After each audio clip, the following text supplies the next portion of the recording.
उत्तर भारत के जंगलों और खेतों के बीच दबा हुआ एक गांव है, रामपुर।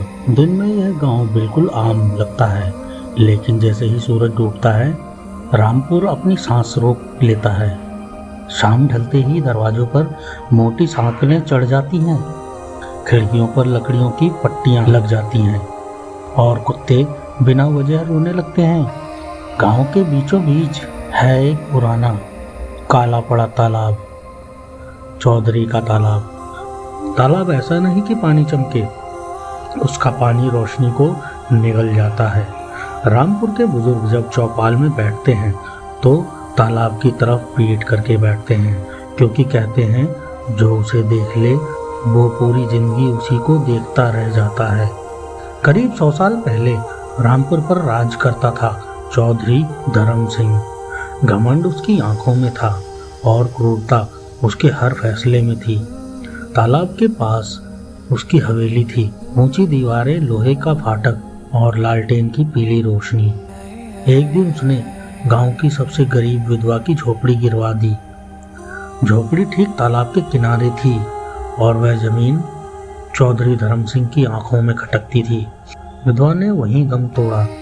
मरते समय कीचड़ में लिपटी हुई उसकी आंखें तालाब में जमी थी और उसके होंठों से निकला एक श्राप, तेरा अहंकार इस तालाब में समाएगा, तेरी आने वाली 7 पीढ़ियां इस पानी से डरेंगी और जब भी तू माफी मांगेगा कोई सुनने वाला नहीं होगा।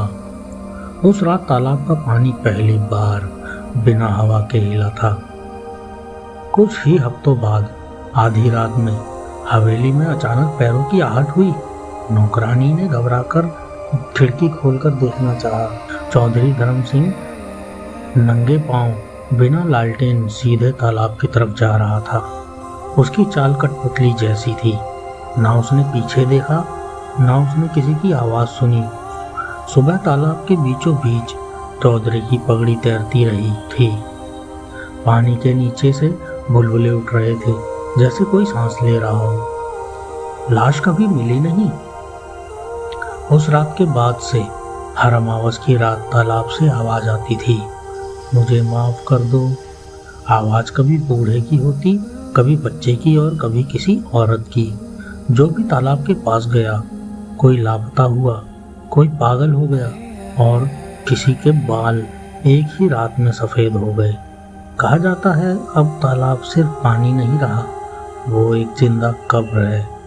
रामपुर के स्कूल के बच्चे तक तालाब की तरफ पत्थर नहीं फेंकते, डर से नहीं, इज्जत से। क्योंकि अगर पानी में तुम्हारी परछाई दिख गई तो समझो तालाब में तुम्हें पहचान लिया है। शहर से 4 यूट्यूबर्स कैमरे ड्रोन के साथ वहां मस्ती मजाक करते हुए बोले, भूत प्रेत सब अफवाह है। रात के ठीक 12:30 बजे ड्रोन तालाब के ऊपर उड़ रहा था। अचानक पानी में पैरों के निशान बनने लगे, जैसे कोई अदृश्य चीज चल रही हो। फिर ड्रोन की स्क्रीन पर एक चेहरा उभरा, सड़ा हुआ, सोनी आंखें, हिलते होंठ, माफ कर दो। ड्रोन सीधे पानी में गिर गया। 3 लड़के जान बचाकर भाग गए, चौथा आज भी रामपुर में ही है। तालाब की दिशा में मुंह करके बैठा रहता है, मुस्कुराता रहता है। और अब अमावस की रात तालाब से 4 आवाजें आती हैं। आज भी रामपुर की चौपाल में बुजुर्ग धीमी आवाज में कहते हैं, तालाब को मत देखो बेटा, वो तुम्हें पहले देख चुका है। दियों की लौ अचानक टेढ़ी हो जाती है, हवा बर्फ जैसी ठंडी पड़ जाती है और अगर बहुत ध्यान से सुनो तो तालाब के पास से वही आवाज फिर आती है, मुझे माफ कर दो। लेकिन इस बार आवाज तुम्हारा नाम लेती है। कहानी यहीं रुक जाती है, क्योंकि कुछ कहानियां खत्म नहीं होती, बस अगला शिकार तय करती हैं।